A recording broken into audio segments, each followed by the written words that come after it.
പത്തനംതിട്ട തിരുവല്ലയിലെ ദുരിതാശ്വാസ ക്യാമ്പുകളുടെ ദുരിതത്തിൽ അധികൃതരുടെ ഇടപെടൽ. ശുചിമുറി സൗകര്യം പോലും ഇല്ലാതിരുന്ന മുത്തൂർ എസ്.എൻ.ഡി.പി ഓഡിറ്റോറിയത്തിൽ പ്രശ്നങ്ങൾ പരിഹരിക്കുമെന്ന് ജില്ലാ കളക്ടറുടെ ഉറപ്പ്. CPM നേതാക്കൾ ക്യാമ്പിലെത്തി കളക്ടറെ ബന്ധപ്പെട്ടതോടെയാണ് പ്രശ്നപരിഹാരത്തിന് വഴിയൊരുങ്ങിയത്. കൈരളി ന്യൂസിന്റെ വാർത്തയ്ക്ക് പിന്നാലെയാണ് ഇടപെടൽ. പെരിങ്ങര ഗ്രാമപഞ്ചായത്തിലെ 2 വാർഡുകളിൽ നിന്നുള്ള 165ഓളം പേരുടെ ദുരിതമാണ് കഴിഞ്ഞ 2 ദിവസങ്ങളിലായി കൈരളി ന്യൂസ് പുറത്തു കൊണ്ടുവന്നത്.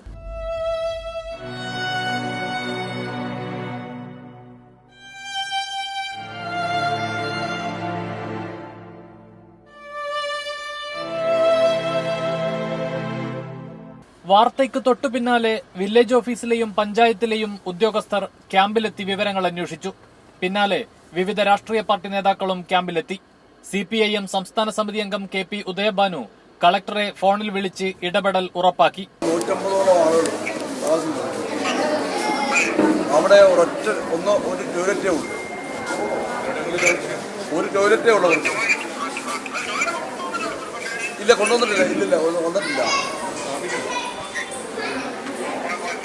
വലിയ പ്രശ്നമായി. ഇവരെല്ലാം വലിയ പ്രശ്നമില്ല. ക്യാമ്പുകളിലെ ഇടപെടലിനെ സംബന്ധിച്ച് ഞാൻ പറഞ്ഞല്ലോ, ഗവൺമെന്റിന് കോർഡിനേഷൻ ഇല്ല.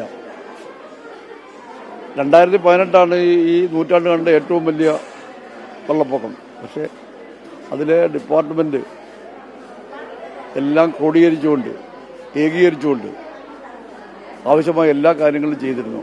പക്ഷേ അങ്ങനെ ഒരു സംവിധാനം ഇവിടെ ഇല്ല. എല്ലാം പാളിപ്പോയി. കൈരളി വാർത്ത തുണയായെന്ന് ക്യാമ്പിലെ അന്തേവാസികൾ. ഇന്നലെ ഇന്നുമൊക്കെ ആയിട്ട് കൈരളി ചാനലുകാർ വന്ന് ഈ കാര്യങ്ങളെല്ലാം പറഞ്ഞ് നമ്മൾ ഇതെല്ലാവരും ലോകം മൊത്തം അറിഞ്ഞ ഒരു കാര്യമാണ്. അപ്പോഴും നമുക്ക് വീണ്ടും ഒരു നടപടികൾ ഇതുവരെയും വന്നിട്ടില്ല. ഇത്രയും ദിവസമായിട്ട് ഉദ്യോഗസ്ഥർ വന്നവരും എല്ലാവരും എല്ലാ പാർട്ടിയുടെയും എല്ലാ ആൾക്കാരും വന്നായിരുന്നു. അത് വന്ന് എല്ലാം ചെയ്തു തരാമെന്ന് പറഞ്ഞിട്ടാണ് പോയിരിക്കുന്നത്. ആശ്വാസമുണ്ട്. ഞങ്ങൾക്ക് പ്രതീക്ഷയുടെ സന്തോഷമുണ്ട്. മിക്ക ദുരിതാശ്വാസ ക്യാമ്പുകളിലും സ്ഥിതി ദയനീയമാണ്. അവിടങ്ങളിലും സർക്കാരിന്റെ ഇടപെടൽ അനിവാര്യം. നനച്ചിരിക്കാതെ എത്തിയ ഒരു മലവെള്ളപ്പാച്ചിലിൽ സർവ്വതും നഷ്ടപ്പെട്ടവരാണ് ഈ ക്യാമ്പുകളിൽ കഴിയുന്നത്. അവരുടെ പരാതികൾ അധികൃതരുടെ ചെവിയിലെത്തിക്കുന്നത് കുത്തിത്തിരിപ്പല്ല, പ്രശ്നപരിഹാരത്തിനുള്ള പോംവഴി തേടലാണ്. ക്യാമറ പേഴ്സൺ മുനീർ ഖാനൊപ്പം കമലേഷ് തെക്കേക്കാട്, കൈരളി ന്യൂസ്, തിരുവല്ല.